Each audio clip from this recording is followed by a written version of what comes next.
ये तो बिल्कुल वही बात होगी कि समस्या लाख है राहों में पर मंजिल को पाना है निगाहों में। यानी कि मंजिल जो है अपने पास में होनी चाहिए। ये देखो, आप लोग सोच भी नहीं सकते कि बिना एक तरीके से जो पानी, जो मछली है वो उड़ तो नहीं सकती ना, चल ही सकती है ना। उस पानी का रेफरेंस लेके जो पानी उसको नीचे ढकेल रहा था, इंटरेस्टिंग चीज पता है क्या लगी मुझे यहाँ पर, जो पानी उसको नीचे ढकेल रहा है उसी पानी का रेफरेंस लेकर वो चढ़ गई। इसलिए कहते हैं कि कोई आप लोगों के ऊपर पत्थर फेंके ना, उन पत्थर के आप लोग अपने घर बनाना स्टार्ट कर दो। इसको कहते हैं प्रॉब्लम में अपॉर्चुनिटी ढूंढना, इसको कहते हैं समस्या के टाइम पर सॉल्यूशन ढूंढना। जिस दिन आप लोग की ये वाली टेंडेंसी बन गई ना कि आप लोगों की जिंदगी में दुनिया भर की समस्याएं आ रही हैं और आप लोगों ने उस समस्या का सॉल्यूशन निकालना स्टार्ट कर दिया, उस समस्या पे आप लोगों ने और अच्छे से चलना स्टार्ट करके इसका एक तरीके से ना आप लोगों ने उसको अपॉर्चुनिटी में कन्वर्ट करना स्टार्ट कर दिया। कोई आप लोगों को दिक्कत आई, आप लोगों ने उसका सॉल्यूशन निकाला और वो आप लोगों की ताकत बन गई, तो तब देखो जिंदगी जीने में कितना मजा आता है। पर लेकिन यहां तक आने के लिए आप लोगों के माइंड में आप लोगों को स्टेबिलिटी रखनी पड़ेगी। तो थैंक्स अ लॉट डियर, ये वीडियो शेयर करने के लिए काफी अच्छा लगा। आप लोगों को कैसी लगी ये वीडियो और आप लोगों ने क्या सीखा जरूर बताना। तो दोस्तों आज संडे को फंडे बनाते हुए थोड़ा सा स्टडी डे भी बनाएंगे ताकि शानदार तरीके से आप लोग अपनी चीज़ों पर फोकस करते रहो और आप लोग एक डिसिप्लिन के वे में आगे बढ़ते चलो। तो 4th ऑफ जून है, आज का इंपॉर्टेंट न्यूज़ एनालिसिस यानी कि बैलेंस डाइट है, वो आप लोग काफ़ी इंजॉय करने वाले हो। शानदार तरीके से टकटकी लगाकर देखना ताकि जब क्वेश्चन पूछे जाएं तो उनका भी आंसर आप लोग अच्छे से दे सको, क्योंकि तभी आप लोग उनका आंसर कर पाओगे जब तसल्ली में चीज़ों को देखोगे। शानदार बात बोला गया है कि पीठ हमेशा मजबूत रखनी चाहिए क्योंकि शाबाशी और धोखा दोनों पीछे से ही मिलते हैं। अगर आप लोग ध्यान रखोगे, जो इंसान आप लोगों को धोखा देके जाएगा वो हमेशा कभी भी आप लोगों के सामने ऐसी एक तरीके की सिचुएशन क्रिएट नहीं करेगा जिससे कि उसके बारे में कुछ भी पता चल जाए। वो हमेशा आप लोगों से छुप छुप कर कुछ ऐसी हरकतें करता हुआ नजर आएगा ताकि आप लोगों को अपने कॉन्फिडेंस से भी रखा जा सके। तो इसीलिए कहते हैं कि ऐसे इंसान जो है ना वो समस्या आने पर परख लिए जाते हैं। तो कभी जिंदगी में समस्या आए तो टेंशन मत लेना, बहुत सारी गंदगी आप लोगों की जिंदगी से दूर होने वाली है, ये बात आप लोग ध्यान रखना। तो आप लोगों को बता के जाएगी कौन आप लोगों के पास में रियल है और कौन आप लोगों के पास में फेक है, वो इंसान आप लोग यहाँ पर पकड़ पाओगे। तो ये बहुत ज़रूरी है हर ज़िंदगी में, इसलिए समस्या ज़िंदगी का पार्ट होती हैं, उनको एंजॉय करते हुए चलो, वो आप लोग की ज़िंदगी को एक सही डायरेक्शन देती हुई आप लोगों को नजर आएंगी। ठीक है, शानदार इंपॉर्टेंट डे आप लोग बोल सकते हो, खासकर जब बच्चों के बारे में बात की जाती है, उनके ऊपर जो अत्याचार हो रहे हैं तो यहाँ पर अवेयरनेस फैलाने की कोशिश की जाती है। तो जो भी चीज़ ऐसी बच्चों से रिलेटेड है कि हाँ यार इनकी ज़िंदगी सुधरेगी, वो बहुत इंपॉर्टेंट होती है। जैसे बात की जा रही है यहाँ पर innocent childrens victim of aggression, मतलब आज की डेट में आप लोगों को देखने को मिलेगा अगर घर में मम्मी पापा की अगर लड़ाई होती नजर आती है तो जो बच्चे हैं ना वो उनके अंदर भी कहीं ना कहीं सोसाइटी को लेकर एक तरीके से ना जो एक बोलते हैं कि जो दया का फेस होता है वो आप लोग कम नजर आएगा, क्योंकि हमेशा उन्होंने मारपीट देखी है घर में भी। तो कल को अगर किसी के साथ में लड़ाई हो रही है, कोई पिट रहा है, तो वो बच्चा कभी भी आप लोगों को सपोर्ट करता हुआ नजर नहीं आएगा वहां पर, यानी कि वो उसको वो चीज़ें नॉर्मल लगेगी।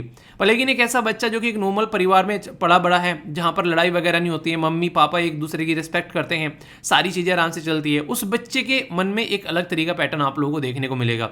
तो हमेशा सोसाइटी का चेहरा होते हैं बच्चे। जैसे बच्चे अगर कुछ कर रहे हैं कुछ गलत, तो इसका मतलब हमारी सोसाइटी उस डायरेक्शन में जा रही है, इसमें बच्चों की गलती नहीं है, इसमें उस समाज उस सोसाइटी की गलती है जिस समाज में बच्चे रह रहे हैं, क्योंकि उन्होंने उसको ऐसा ही आईना दिखाया जैसी वो हरकतें कर रहे हैं। तो इसलिए अगर बच्चे कुछ करें तो समझ लो कि यहाँ पर सोसाइटी में कुछ सुधार करने की जरूरत है। कहीं ना कहीं आप लोग देखते हैं फिजिकल, मेंटल या फिर इमोशनल जो एब्यूज होता है बच्चों के साथ में, कई बार ये भी कहीं ना कहीं सोसाइटी जो है इनको इग्नोर करती है और आगे बढ़ती रहती है। किसी बच्चे के साथ में गलत हो गया और वहां पर वो बच्चा जो है अगर एक तरीके से अपने माँ बाप को भी आके कई बार बताता है कि इस अंकल ने या फिर इसने मेरे साथ में गलती की है, तो वो उसको इग्नोर करते हैं। कई बार ये नहीं पता कि उस बच्चे को कितना ट्रॉमा झेलना पड़ता है इन सब चीज़ों का। तो ये सिचुएशन देख सकते हैं, घर में मम्मी पापा की लड़ाई होगी या फिर कोई ऐसी सिचुएशन बन गई, मम्मी पापा कई बार है कि सेपरेट हो रहे हैं, अलग रह रहे हैं, तो बच्चे की जिंदगी पर बहुत ही नेगेटिव इंपैक्ट पड़ता है इस चीज़ का। तो इसी को अवेयर करने के लिए ये यहाँ पर डे जो है वो सेलिब्रेट किया है कि जो इनोसेंट बच्चे हैं उनकी लाइफ को बर्बाद की जाए।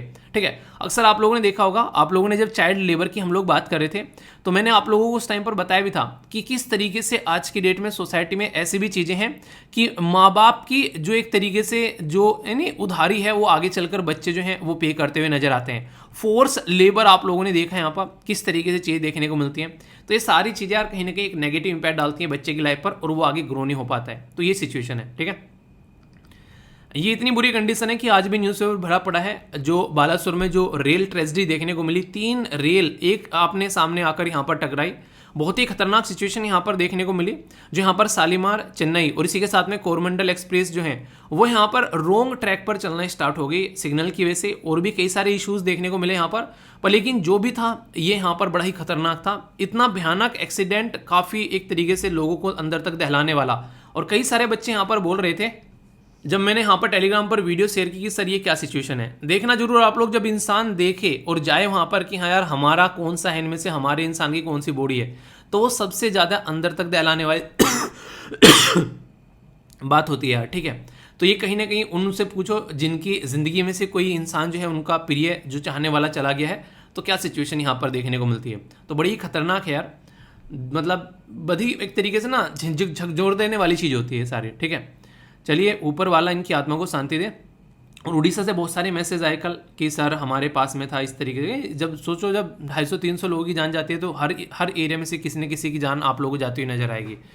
तो मतलब ऊपर वाला क्या ही बोले बस इसमें, मतलब गलतियां कई बार इतनी खतरनाक होती है ना कि मतलब उसके बारे में एक है कि बस आगे ना रिपीट हो, बस ये बोलना रह जाता है। ठीक है, बाकी आज का शेड्यूल कैसे लेकर चलने वाले हो, अगर आज के दिन भी आप लोग अपने आप को टाइम पर चीज़ों को लेकर चल रहे हो तो ये बहुत बड़ी बात है यार। बहुत सारे लोग जो होते हैं संडे में मस्त आ जाते हैं कि रोज़ तो कर ही रहे हैं, आज रहने देते हैं। ठीक है, पर लेकिन अगर आज भी आप लोग अपनी पढ़ाई को लेकर एक तरीके से उस पैटर्न में है कि नहीं यार आज भी नहीं, आज भी करना है, आज भी नहीं छोड़ना है, तो आप लोग बहुत सारे लोगों से वैसे आगे निकल गए। ठीक है, तो आंसर जरूर दिया करो जो भी क्वेश्चन आप लोगों से पूछे आते हैं, और किस किस ने कल जो है ऐसे यानी कि निबंध लिखा बताना जरूर। ठीक है, तो वो सही तरीके से आप लोग चीज़ों को आगे लेकर चल पाएंगे। एक छोटी सी बात यहाँ पर, आज जो है आप लोगों का APFC वाला जो बेसिकली कोर्स है उसके अंदर आप लोग के डाउट सेशन लगेंगे, जो लाइव डाउट सेशन होंगे, कई सारे बच्चे बोल रहे थे।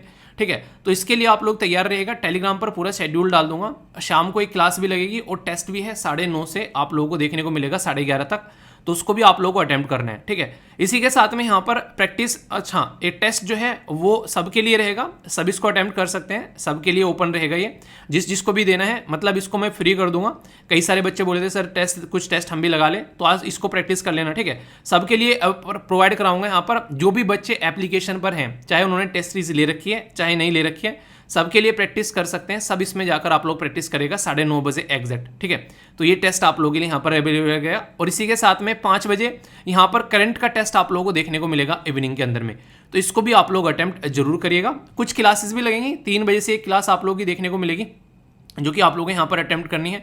तो यहाँ पर जो टीचर्स होंगे वो डाउट भी सोल्व करेंगे, लाइव डाउट सोल्विंग सेशन होगा, 12 से 1 सेशन आप लोगों का रहेगा, और फिर 8 से 9 भी रहेगा, और इसके बीच में भी कोई सेशन अगर होगा मैं आप लोगों को टेलीग्राम पर शेयर कर दूंगा, और इसी के साथ में एप्लीकेशन पर नोटिफिकेशन भी आप लोगों को आ जाएगा ताकि आप लोग उसके साथ में कनेक्ट कर सकें।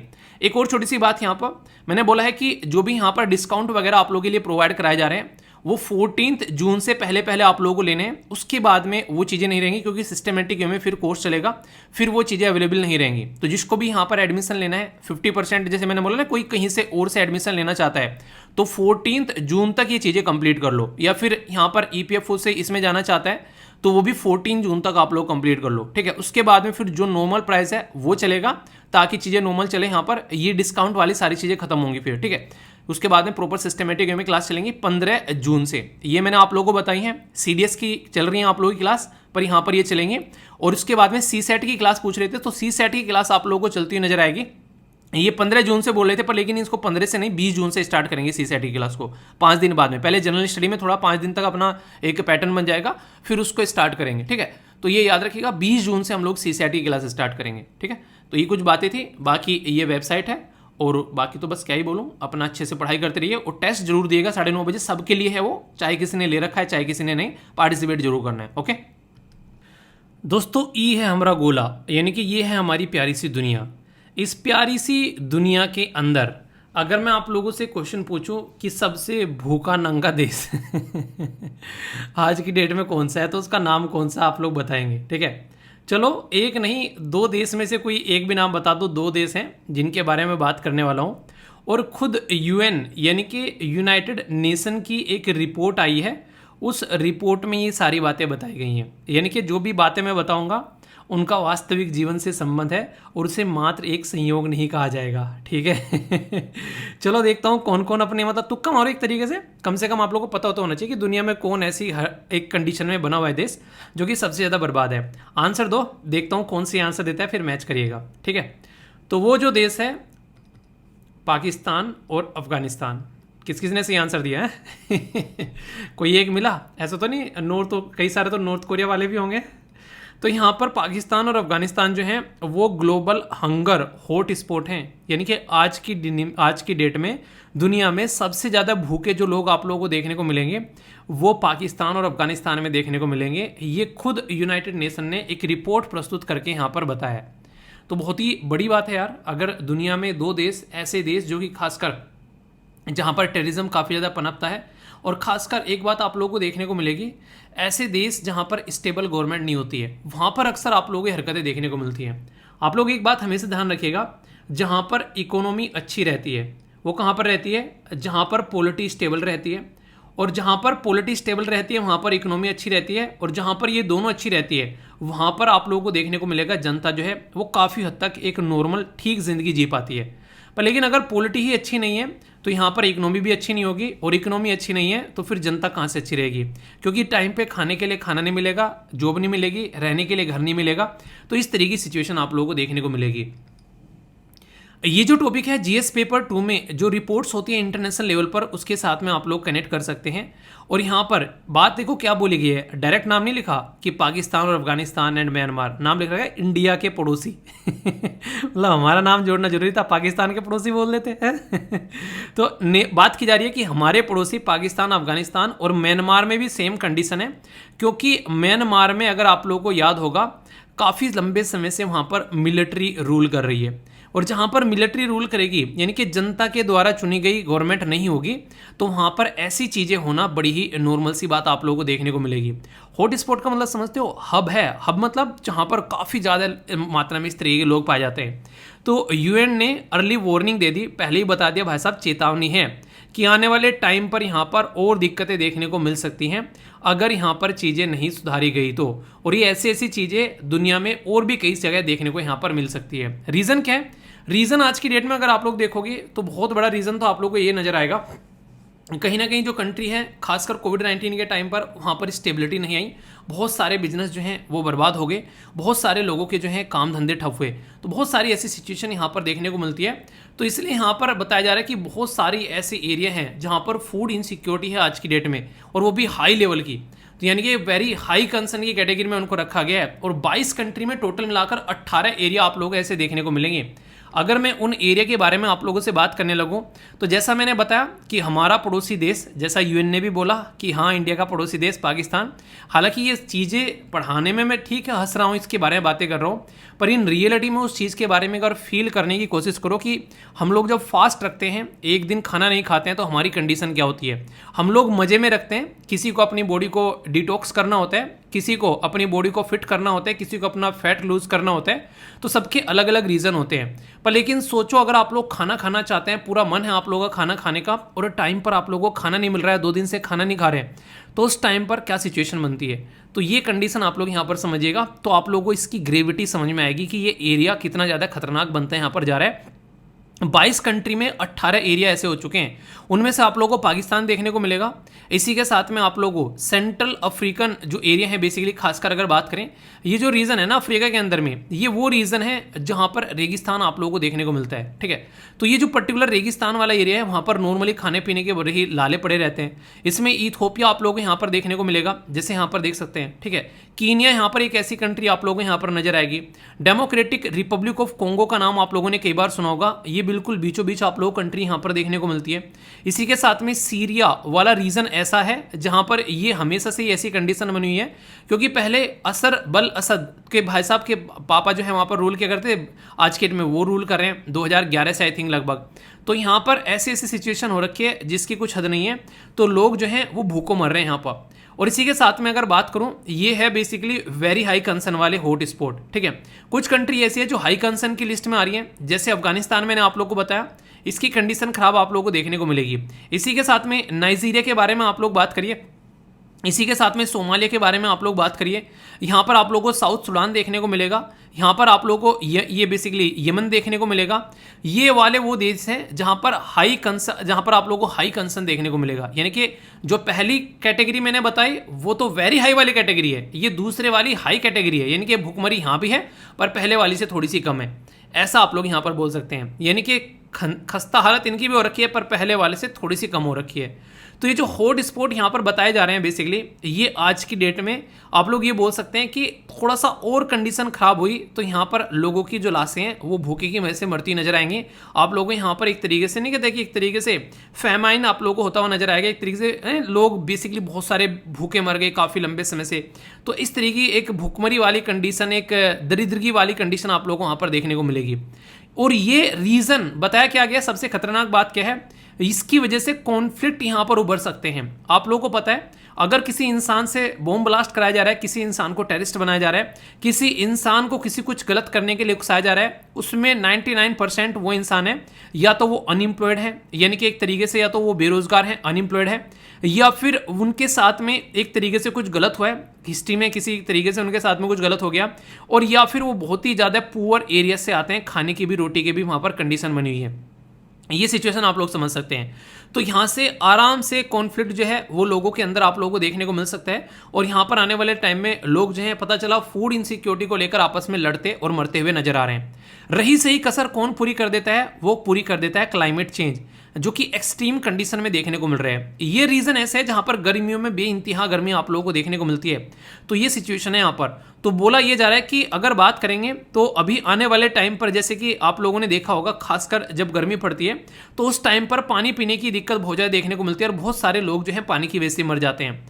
तो ये ऐसी ऐसी चीज़ें जो यहाँ पर ऑलरेडी प्रॉब्लम आ रखी है उसमें और ज़्यादा ग्रेविटी क्रिएट करेंगी। एक कहावत सुनी होगी ना आप लोगों ने, नॉर्मली बोलते हैं कि कंगाली में आटा गीला। इसका मतलब क्या है? इसका मतलब है कि प्रॉब्लम ऑलरेडी थी बहुत सारी, इसमें और सारी प्रॉब्लम आकर जुड़ गई, तो इसको बोलते हैं कंगाली में आटा गीला।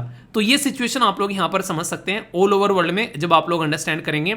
ये रिपोर्ट यहाँ पर ये बातें बता रही है कि ये सिचुएशन जो है और ज़्यादा खराब होती नजर आएगी।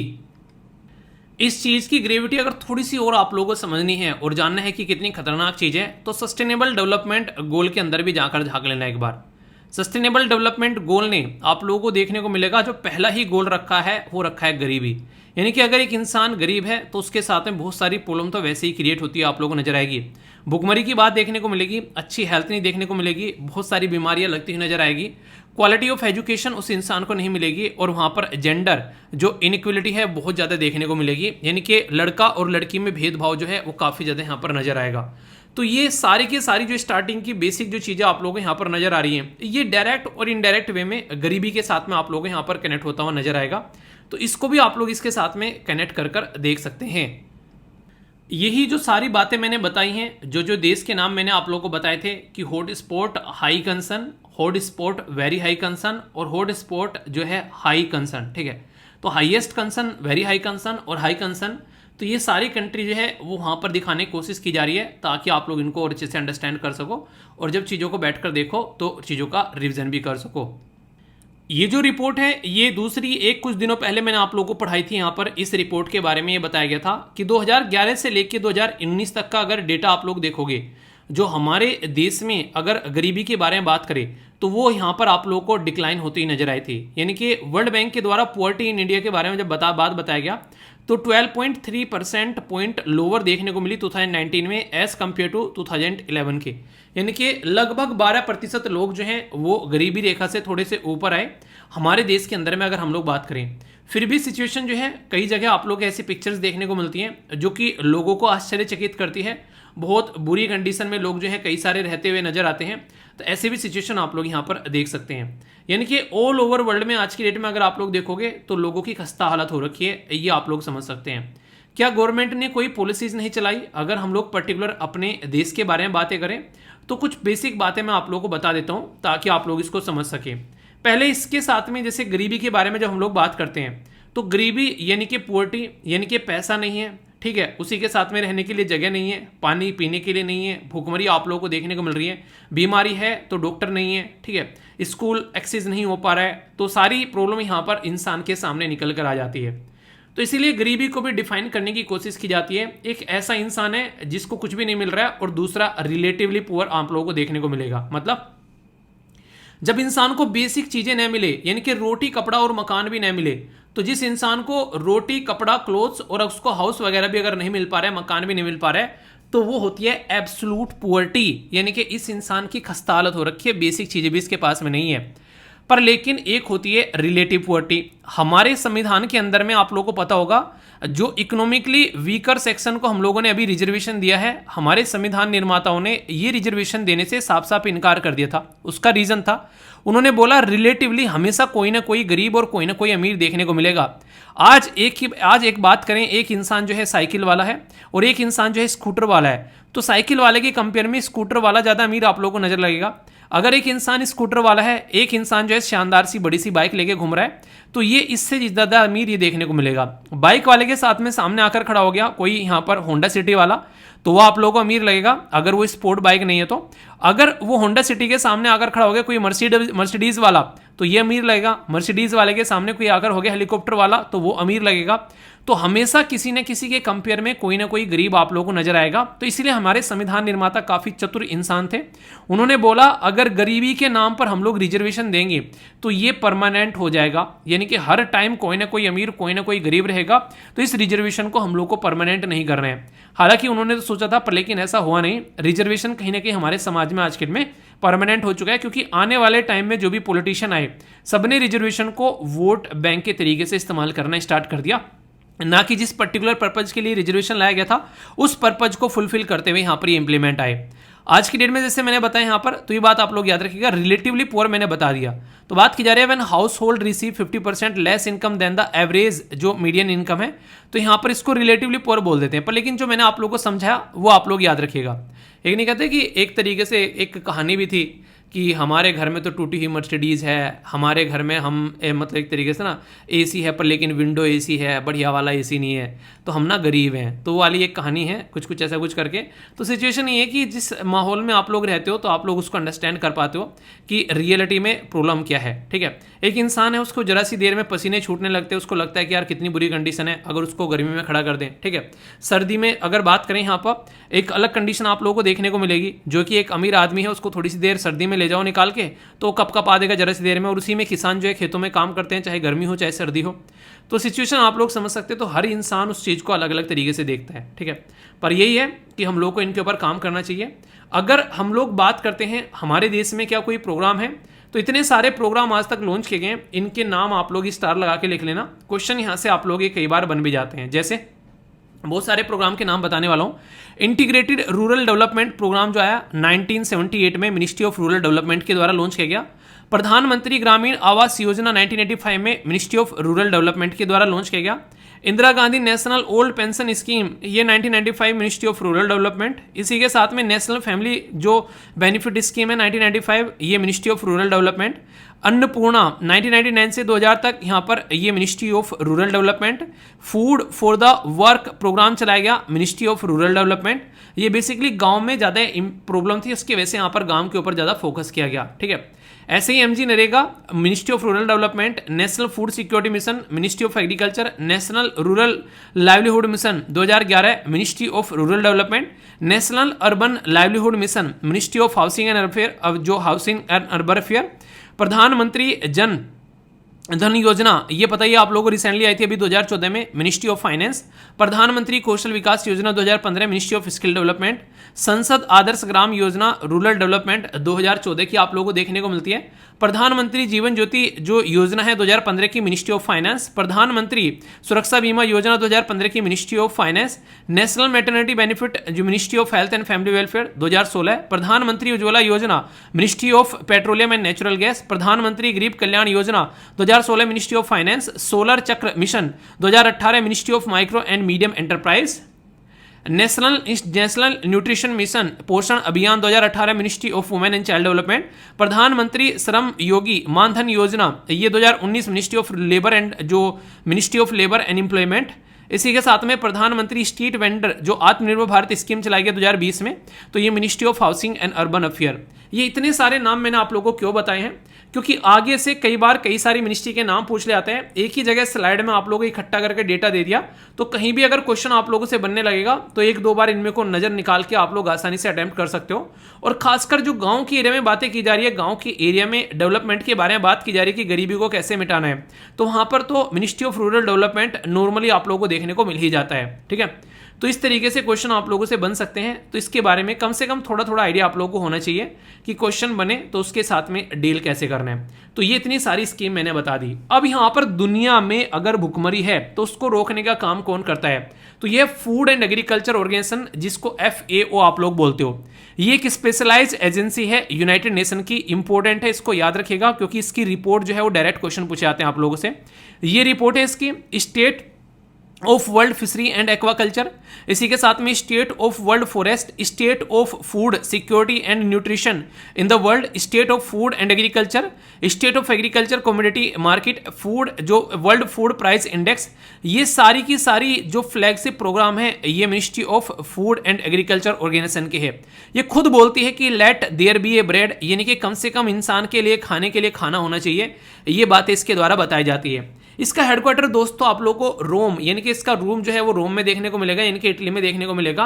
डायरेक्टर जनरल कौन है ये आप लोगों को बताना है। इसका ढक्कन खोला गया था क्यूबिक, यानी कि 16 अक्टूबर को कनाडा के अंदर में, और फॉर्मेशन है 16 अक्टूबर 1945। और वर्ल्ड फूड डे जो है वो हर साल 16 अक्टूबर को सेलिब्रेट किया जाता है। क्यों? क्योंकि 16 अक्टूबर को ये ऑर्गेनाइजेशन बनाई गई थी।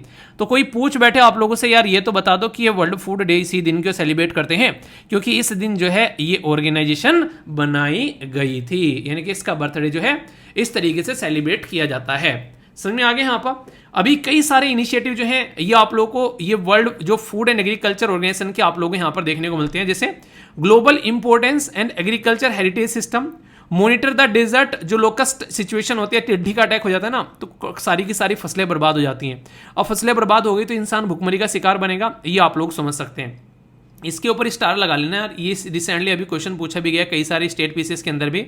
कोडेक्स एलिमेंटेरियस कमीशन के बारे में बात की जा रही है, शॉर्ट फॉर्म में CAC बोलते हैं। ये एक ऐसी बॉडी है जो कि यहाँ पर इंप्लीमेंट करती है फूड एंड एग्रीकल्चर ऑर्गेनाइजेशन और वर्ल्ड हेल्थ ऑर्गेनाइजेशन के जो फूड स्टैंडर्ड प्रोग्राम है, ताकि लोगों को खाने के ऊपर ही फोकस किया जा सके और उनकी हेल्थ को भी बना के रखा जा सके। ठीक है, तो यहाँ से समझ सकते हैं। International treaty on plant genetic resources for food and agriculture, तो ये भी एक ऐसी एक ट्रीटी है यहाँ पर जो कि इस फील्ड में काम करती है, आप लोगों को नजर आएगी। तो ये बहुत ही बेसिक सी चीजें हैं जहां से आप लोग के डायरेक्ट क्वेश्चन बनते हैं, इसलिए आप इनको थोड़ा सा डिटेल में पढ़ा दे रहा हूं। ठीक है, वर्ल्ड फूड प्रोग्राम भी सुन लीजिए यहाँ पर, इसके ऊपर आप लोगों को क्वेश्चन बन सकता है। रीजन क्या है? 2020 में इसको नोबेल पीस प्राइज दिया गया इसके काम करने की वजह से।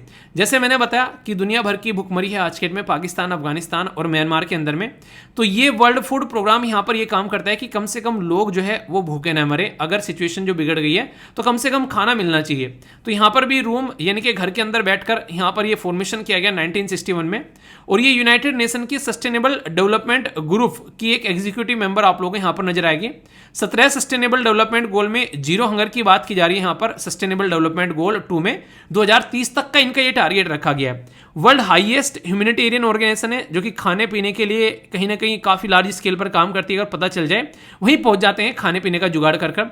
और इसी चीज को ध्यान में रखते हुए नोबेल पीस प्राइज मिला इनको 2020 के अंदर में। ठीक है, यूरोपियन यूनियन जो है वो एक परमानेंट ऑब्जर्वर है यहाँ पर वर्ल्ड फूड प्रोग्राम का। तो ये वो बेसिक चीजें हैं जहां से डायरेक्ट क्वेश्चन आप लोगों के लिए इंपॉर्टेंट एग्जाम में पूछे जाते हैं। ठीक है, कुछ बेसिक क्वेश्चन अटेम्प्ट करेंगे तो देखता हूं सही आंसर कौन देता है। अच्छे से अटेम्प्ट करना है यार, मैं आशा करता हूं कि तसल्ली में आप लोग आंसर दोगे। आगे बढ़ेंगे फिर।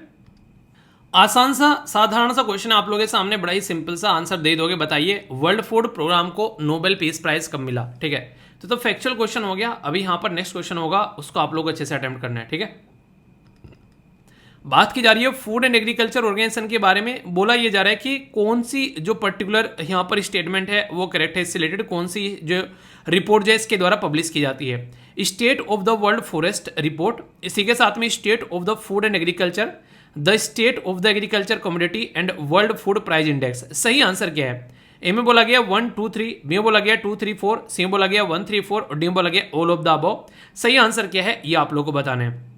सही आंसर है डी। सारी की सारी स्टेटमेंट आप लोगों को यहां पर देखने को मिलेगी, तो कोई डाउट नहीं होना चाहिए। ठीक है, एक और क्वेश्चन है यहाँ पर, ये बात की जा रही है फूड एंड एग्रीकल्चर ऑर्गेनाइजेशन के बारे में। तो बोला गया कि globally important agriculture heritage system आप लोगों को देखने को मिलेगा। मॉनिटर किया जा रहा है यहाँ पर डेजर्ट, जो यहाँ पर लोकस्ट जो सिचुएशन है उसको कैसे कंट्रोल करना है थ्रू आउट द वर्ल्ड, और international treaty on the plants genetic resources जो है फूड एंड एग्रीकल्चर।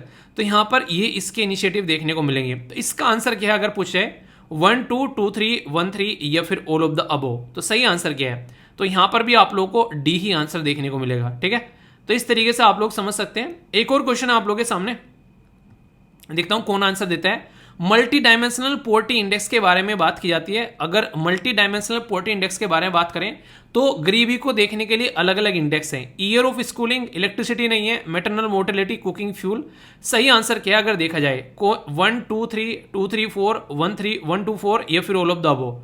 तो आंसर है यहाँ पर सी। कैसे, आप लोग यहाँ पर देख लीजिए। जब मल्टी डायमेंशनल पोवर्टी बोलते हैं तो ये हेल्थ के बारे में बात करती है, एजुकेशन के बारे में बात करती है और लिविंग स्टैंडर्ड के बारे में।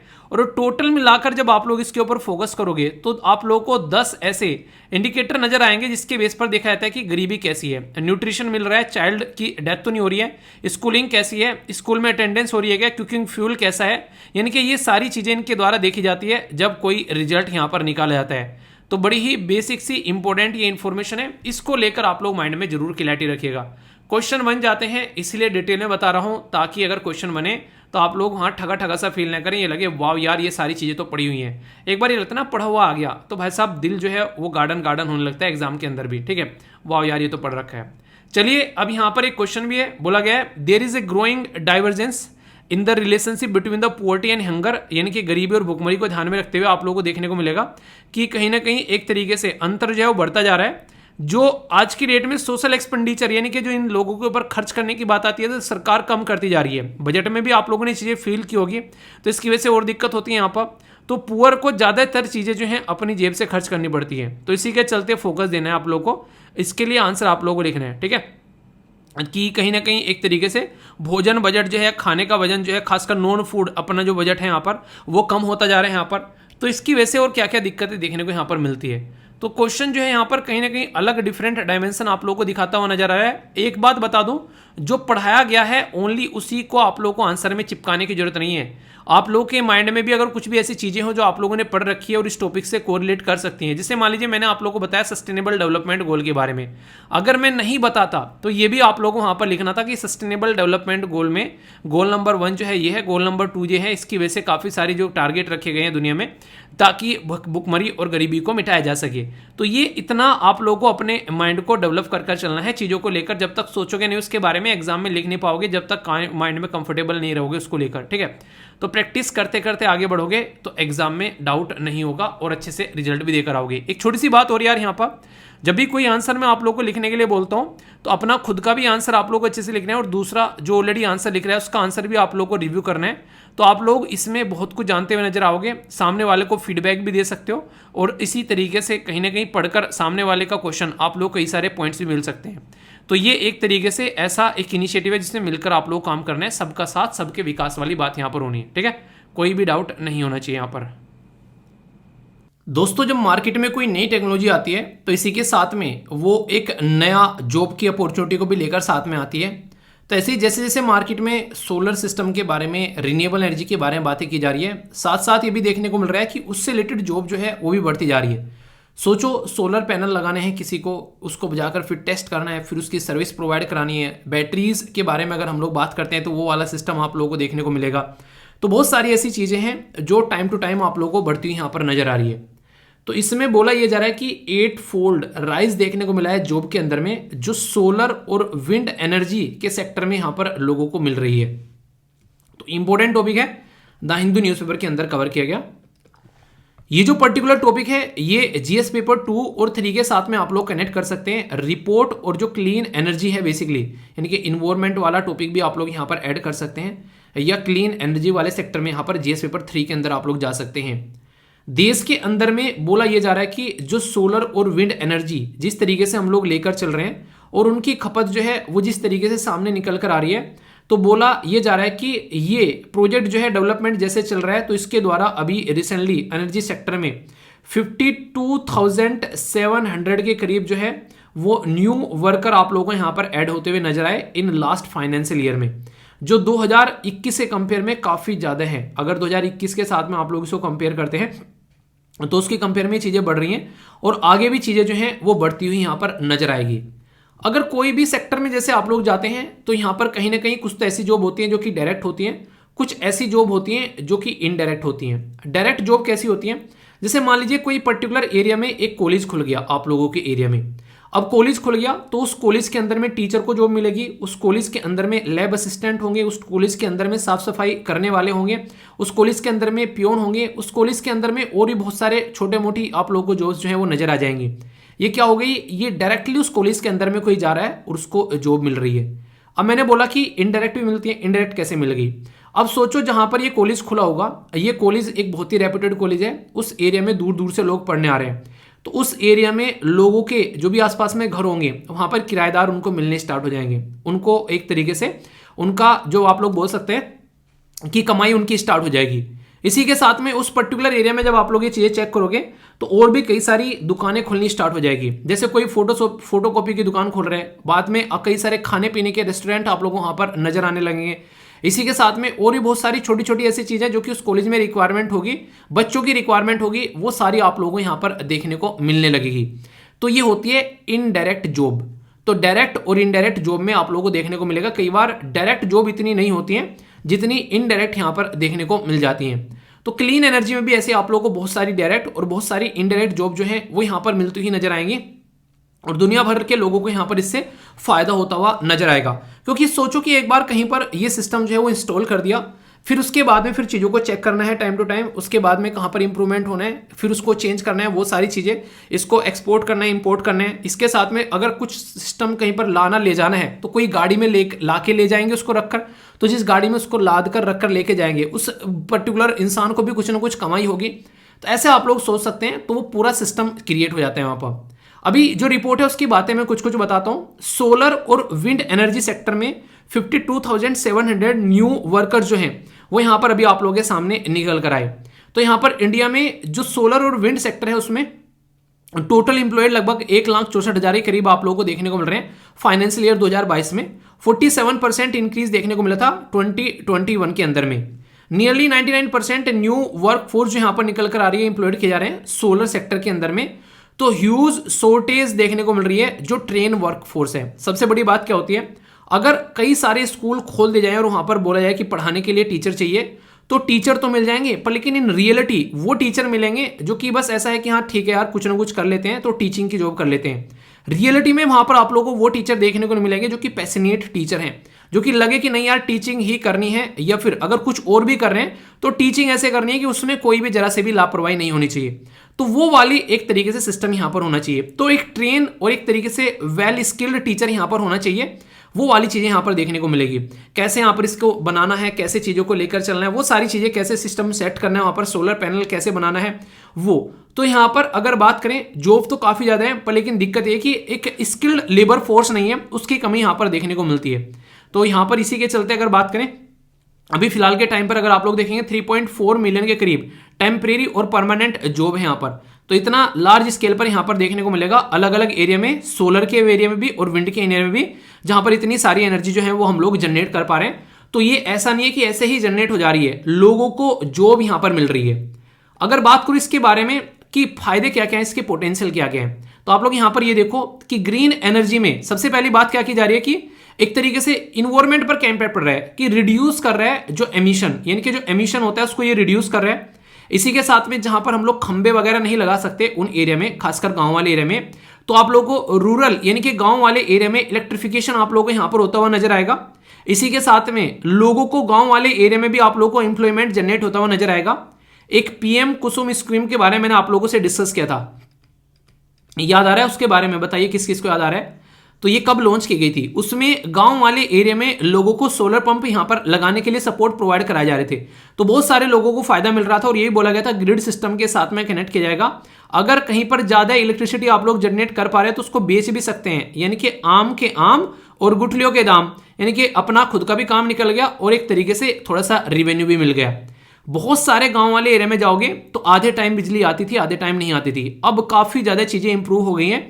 अब अच्छे लेवल पर आप लोगों को इलेक्ट्रिसिटी भी वहां पर देखने को मिल जाती है। तो एनर्जी जनरेशन जो यहाँ पर हो रहा है उसकी वजह से एक एनर्जी सिक्योरिटी यहाँ पर निकल कर आ रही है, लोगों को जो एनर्जी यहाँ पर मिल रही है। और सारी चीज़ों से ये तो हो गया कि कहीं ना कहीं कार्बन डाइऑक्साइड का एमिशन जो है वो कम होता हुआ जा रहा है। तो जो हमारा टारगेट है 2017 तक का, आप लोगों को पता है हमारी कंट्री का टारगेट है कि कार्बन एमिशन को जीरो करना है, ठीक है, यानी कि हम लोग को बिल्कुल जीरो पर लेकर आना है तो कार्बन डाइऑक्साइड को। तो ये हमारे टारगेट भी हैं, तो उसकी और भी एक बढ़ता हुआ कदम आप लोग यहां पर इसको बोल सकते हो। फिर से एक बात मैं आप लोगों को बोलूंगा कि हर सिक्के के दो पहलू होते हैं। तो एक पहलू तो यह है कि फायदे मैंने बता दिए कि क्या क्या फायदे देखने को मिल रहे हैं, क्या क्या बेनिफिट होगा, पर लेकिन कोस्ट हम लोग को अगर कट करनी है तो इसके ऊपर हम लोग को काम करना पड़ेगा। तो कोस्ट कटिंग अभी भी हम लोग यहाँ पर कम नहीं कर पा रहे हैं, दिक्कत है यहाँ पर। ग्रिड का इंटीग्रेशन प्रॉपर वे में नहीं हो पा रहा है, ये भी प्रॉब्लम निकल कर आएगी। और कई बार तो इन्वेस्टमेंट देखने को नहीं मिलता है। कई बार आप लोगों को बोला ना, इससे एक तरीके से क्रोनिक कैपिटलिस्ट जैसी कंडीशन देखने को मिलती है कि कंपटीशन में एक स्किल्ड जो पर्सन आना चाहिए वो ना आकर एक ऐसा इंसान आ जाता है जो कि कोई जान पहचान वाला होता है। लैंड एक्वाइजिशन एक सबसे बड़ी प्रॉब्लम है, क्योंकि लैंड जो है वो है हमारे देश में प्राइवेट प्रॉपर्टी। चाइना में अगर कोई प्रोजेक्ट चाहिए ना, आज जाकर कोई कंपनी बोले लैंड चाहिए, अगली शाम तक वहां पर लैंड जितनी चाहिए जाओ और नाप लो और ले लो। क्यों? क्योंकि सारी गवर्नमेंट की प्रॉपर्टी है। पर देश के अंदर में हमारे यहाँ तो इज्जत बेइज्जती पर रहती है, उसके हिस्से में इतनी जमीन आती है तो गांव में जाकर आप लोग देखोगे तो वो उतना ही बड़ा इज्जतदार इंसान है, इतनी सारी जमीन है उसके पास में। तो लैंड जमीन जो है वो इज्जत के साथ में यहाँ पर कनेक्टेड हो चुकी है। स्किल्ड वर्कफोर्स यहाँ पर बात करते हैं तो ये काफी ज्यादा जरूरी हो जाता है कि एक स्किल्ड वर्कफोर्स यहाँ पर होनी चाहिए, जो कि हमारे देश में बिल्कुल नहीं है। तो ये एक प्रॉब्लम क्रिएट कर देता है। सोचो कोई कंपनी हमारे देश में काम करने के लिए आ रही है और उसको एक स्किल्ड वर्कफोर्स चाहिए, पर लेकिन स्किल उसको मिल ही नहीं रही है, तो ये काफी बड़ी प्रॉब्लम निकल कर आती है। इसी की वजह से यहाँ पर हमारे देश में जो है प्रोजेक्ट न लगाकर बहुत सारी कंपनी जो है वो चाइना में जाती है, बांग्लादेश में जाती है, उन देशों में जाती है जहां पर उनको स्किल्ड वर्कफोर्स मिल जाती है। हमारे देश में इसीलिए गवर्नमेंट के द्वारा स्किल इंडिया प्रोग्राम चलाए गए, ताकि लोगों के पास में अगर स्किल रहेगी तो फिर हम लोग उस स्किल का इस्तेमाल कर उनके लिए जॉब क्रिएट कर पाएंगे। तो यहां से आप लोग एक अंदाजा लगा सकते हैं। तो क्या इसको प्रमोट करने के लिए कुछ हम लोगों ने स्टेप भी उठाए हैं यहाँ पर? जी हाँ, बिल्कुल उठाए हैं, कई सारे स्टेप हैं। अगर बात करें प्रधानमंत्री सहज ये बिजली हर घर योजना चलाई गई थी, जिसको सौभाग्य का नाम यहां पर दिया गया था। Green energy corridor, fast adaptation manufacturing, hybrid electric vehicle जिसको फेम का नाम दिया था, मैंने डिस्कस किया था बहुत डिटेल में आप लोगों से। इंटरनेशनल सोलर अलायंस के बारे में बात की थी, और नेशनल ग्रीन हाइड्रोजन मिशन जो कि लेटेस्ट वर्जन अभी आप लोगों को यहां पर देखने को मिल रहा है। तो ये कहीं ना कहीं ग्रीन एनर्जी की ओर बढ़ते हुए कदम है, और ज्यादा इंप्लॉयमेंट यहां पर जनरेट होता हुआ आप लोगों को नजर आएगा।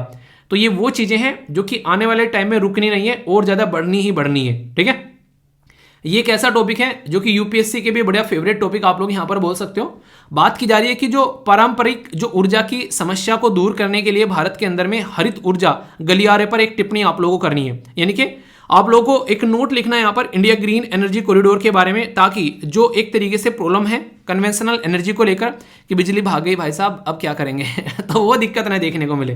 ठीक है, तो इसके ऊपर आप लोगों को टिप्पणी करनी है। आइए, क्वेश्चन है कुछ, इससे टॉपिक और सटीक आप लोगों का हो जाएगा। पढ़ लेना ही काम नहीं है, क्वेश्चन प्रैक्टिस करना पूरा टॉपिक तैयार करता है।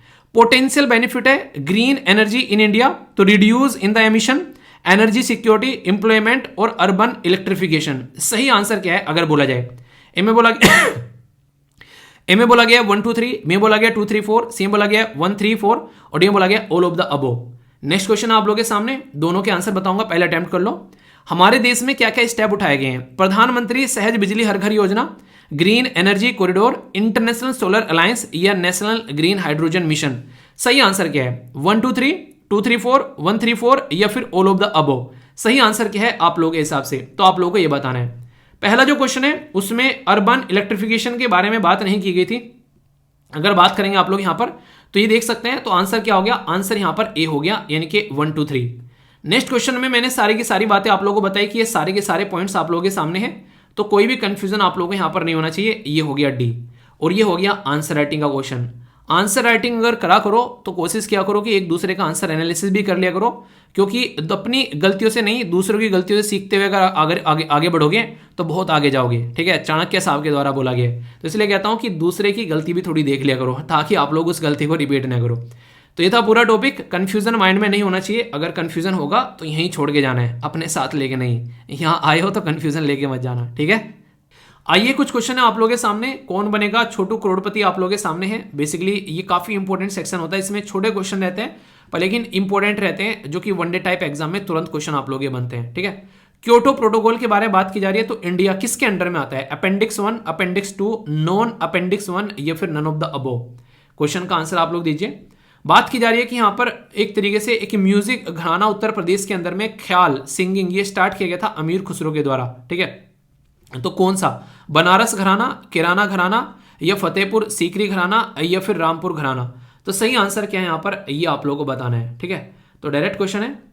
इसी के साथ में बात की जा रही है जब रिवोल्ट हुआ था 1857 का। ठीक है, तो इंग्लिश वुमेन, ठीक है, तो यहां पर बात की जा रही है statement of the English women Hartley state. ठीक है, तो बोला गया कि what ever one may say about this man he was in no way guilty of this जो मैसेकर, यानी कि कुछ भी कहा जाए कि पर ये इंसान जो है उस पर्टिकुलर मैसेकर के लिए गिल्टी नहीं था।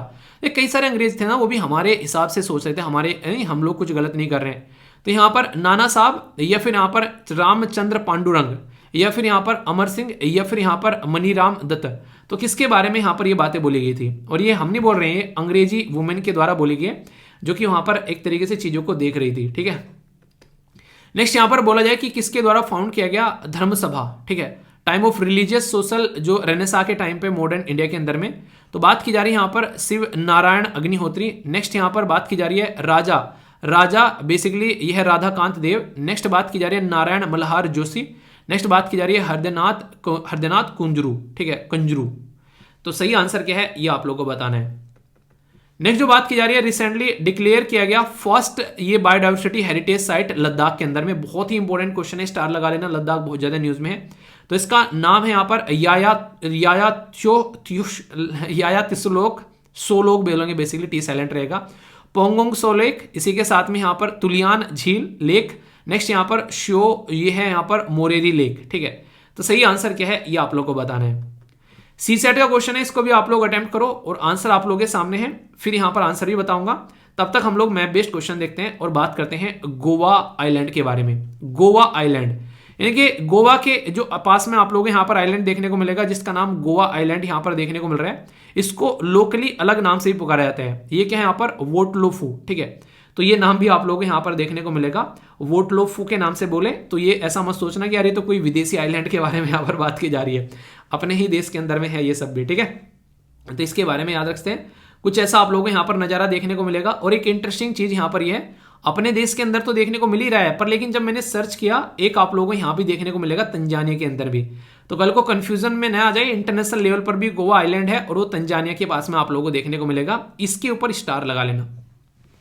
ठीक है, अपने बारे में तो जानते हो। ठीक है, पड़ोसियों के कहीं देखने को मिल जाए तो कैसे रहेगा? तो देखो यहाँ पर कितने सारे लोग यहाँ पर रह रहे हैं, एक तरीके से देखो घर वगैरह यहाँ पर बसे हुए हैं, देखने में बड़ी सुंदर लगती है। वाह यार, कितना शानदार सुनहरा एक तरीके से है, लुभावना दृश्य है। पर लेकिन सोचो ये एक आइलैंड हो गया यहाँ पर। ठीक है, अब ये आइलैंड सारे दिक्कत में है। जैसे जैसे पानी का लेवल बढ़ रहा है वैसे वैसे इन आइलैंड की डूबने की जो है वो आशंकाएं बढ़ती जा रही है। और कल को चलकर अगर कोई बाढ़ आती है, कोई सुनामी आती है, किसी तरह की कंडीशन ऐसी बनती है, बाढ़ तो नहीं खैर, अगर कोई साइक्लोन आता है तो दिक्कत होती है। तो सबसे बड़ी प्रॉब्लम यहाँ पर वो निकल कर आती है। तो ये चीज़ें आप लोग समझ सकते हैं। तो हर सिक्के के दो पहलू होते हैं, इसीलिए मैं बोलता हूँ। तो जिसको अच्छा लगता है अच्छी बात है, चलो सही है, पर लेकिन बुरी भी कंडीशन यहाँ पर देखने को मिलती है। ठीक है, तो इसलिए वही कहते हैं कि हर एक चीज़ को बस ऐसे मत जज कर लिया करो देख कर कि हाँ अच्छा ऐसा होगा तो ये ऐसा हो जाएगा, उसकी दूसरी साइड भी आप लोगों को पता होनी चाहिए। चलिए क्वेश्चन के आंसर करते हैं। यहाँ पर बात की जा रही है क्योटो प्रोटोकॉल के बारे में। तो क्योटो प्रोटोकॉल जो है वो किसके साथ में लिंक है? तो United nation framework convention on climate change के साथ में लिंक है। तो क्योटो प्रोटोकॉल के अंदर 3 कैटेगरी है, अपेंडिक्स 1, अपेंडिक्स 2 और नॉन अपेंडिक्स 1। तो इंडिया जो है वो आप लोग को अपेंडिक्स 2 के अंदर में देखने को मिलेगी। तो आंसर यहाँ पर बी हो गया। ठीक है, नेक्स्ट आगे चलते हैं। यहाँ पर ये जो पर्टिकुलर क्वेश्चन है इसका ये एक बेसिकली हिस्ट्री क्वेश्चन भी आप लोग यहाँ पर बोल सकते हैं। इसका आंसर आप लोगों के सामने है डी, यानी कि ये है रामपुर घराना। तो अमीर खुसरो जो था वो यहाँ पर बेसिकली ये रामपुर घराने के साथ में यहाँ पर कनेक्टेड है। तो ये आप लोग यहाँ पर बोल सकते हैं। तो ये कल्चर का पार्ट हो जाता है बेसिकली हिस्ट्री के अंदर जब आप लोग जाते हो। नेक्स्ट यहाँ पर जो इनके लिए जो बात बोली गई थी यहाँ पर 1857 की क्रांति के टाइम पर, तो ये बात बोली गई थी नाना साहब के बारे में। ठीक है, तो आंसर यहाँ पर ए हो गया। तो ये ऐसी स्टेटमेंट कि हाँ इंग्लिश वुमेन के द्वारा यहाँ पर ये बात बोली गई थी, तो कहाँ पर आप लोगों को देखने को मिलती है, किस पर्टिकुलर चीज़ से रिलेटेड। तो ऐसे क्वेश्चन अक्सर आप लोगों से पूछे जाते हैं, तो कन्फ्यूजन नहीं होना चाहिए। जो नेक्स्ट क्वेश्चन है आप लोगों के सामने, यहाँ पर इसका नाम आप लोगों को देखने को मिलेगा, ये है बेसिकली राजा राधाकांत देव। ठीक है, तो तो ये इसका आंसर आप लोगों को बी यहाँ पर नजर आएगा। तो इनके द्वारा यहाँ पर धर्म सभा जो है वो फाउंड की गई थी यहाँ पर लगभग 1830 के टाइम पर बंगाल के अंदर में, ताकि यहाँ पर एक तरीके से जो मूवमेंट है प्रैक्टिस ऑफ सती उसको यहाँ पर सपोर्ट किया जा सके। ठीक है, तो इसलिए यहाँ पर ये काफ़ी डिफरेंट टाइप ऑफ क्वेश्चन आप लोगों को देखने को मिलेगा। ठीक है, तो एक नेक्स्ट लेवल की चीज़ है। बाकी ये आंसर जो है ये काफ़ी इंपॉर्टेंट है, इसको आप लोग याद रखना। ये बात की जा रही है किसके बारे में, ये यहाँ पर यायासो लेक के बारे में। तो यायासो लेक जो है यहाँ पर इसको रिसेंटली अभी यहाँ पर first biodiversity heritage site declare किया गया है लद्दाख के अंदर में। तो इसके चलते यहाँ पर एक काफ़ी अच्छी सपोर्ट देखने को मिलेगी। तो ये हाइट काफ़ी ऊंची देखने को मिलती है, लगभग 4,800 के करीब आप लोगों को देखने को मिलेगी जब हम लोग इसको सी लेवल से काउंट करते हैं। तो इसके चलते सिक्योर प्रोटेक्शन प्रोवाइड कराने की बात की जाती है यहाँ पर। और कहीं ना कहीं यूनाइटेड नेशन डेवलपमेंट प्रोग्राम जो है वो भी आगे चलकर यहाँ पर इसमें सपोर्ट प्रोवाइड कराता है। तो ये मिलकर हमारी country ministry of forest and climate change और ये सब मिलकर कोलेब्रेशन में काम करते हैं कि इन चीज़ों को प्रोटेक्ट किया जा सके। तो लद्दाख के बारे में याद रखिएगा। बाकी आंसर यहाँ पर डी हो गया, ये आप लोग याद रख सकते हैं इस पर्टिकुलर क्वेश्चन का। ये आइलैंड हम लोगों ने देख लिया, कोई कंफ्यूजन नहीं होना चाहिए।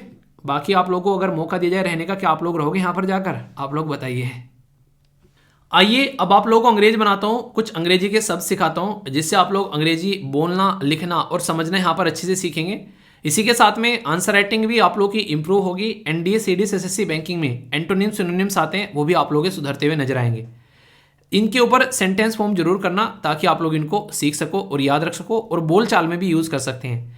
नेसियर, अगर कोई इंसान ऐसा है आप लोगों के आसपास में जो कि 24 घंटे नेगेटिव बातें करता है कि तुमसे तो हो ही नहीं पाएगा, आज तक मेरे से नहीं हुआ है, आज तक किसी से नहीं हुआ है, तो तुम कैसे कर लोगे, उसको बोला करो कि भाई साहब पहली बार किसी ने जमीन के अंदर से ट्रेन चलाई थी और लोगों ने बोला था कि ये बेवकूफ़ है जिसने बात की होगी, चल रही है ना मेट्रो धड़ाधड़ जमीन के अंदर से। तो यह है नेसियर, निराशावादी इंसान, यानी कि हर टाइम एक तरीके से अपोजिट बातें बोलेगा, कुछ भी प्रोग्रेसिव बातें नहीं बोलेगा।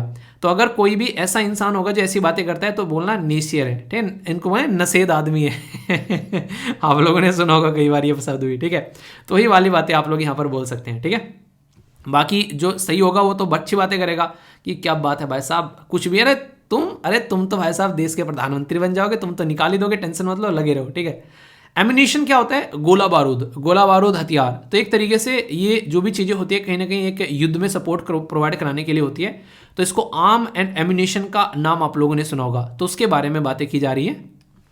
नेक्स्ट जो शब्द है यहाँ पर ये बात की जा रही है पेटिफोगिंग के बारे में, यानी कि छल संबंधी। छल मतलब धोखा, किसी के साथ में धोखा करना, ये वाली बात आप लोग बोल सकते हैं। यानी कि एक तरीके से आप लोग बोल सकते हैं कि यहाँ पर किसी भी तरीके से बेसिकली अगर शब्द ये देखा है तो धोखा भी बोला जाता है, या फिर किसी चीज़ के बारे में बोलते हैं कई बार अफवाह भी उड़ा देना। ठीक है, तो ये भी बातें होती हैं, यानी कि एक तरीके से कम इन्फॉर्मेशन होने जिसके बारे में, तो फिर नहीं जिसके बारे में ज़्यादा इन्फॉर्मेशन नहीं है।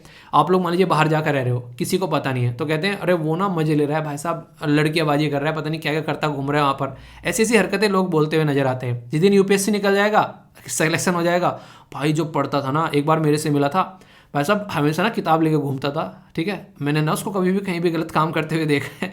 तो वाली बातें आप लोग बोल सकते हैं। तो इंसानों की स्टेटमेंट जो है आप लोगों की सक्सेस के साथ में तुरंत चेंज हो जाती है।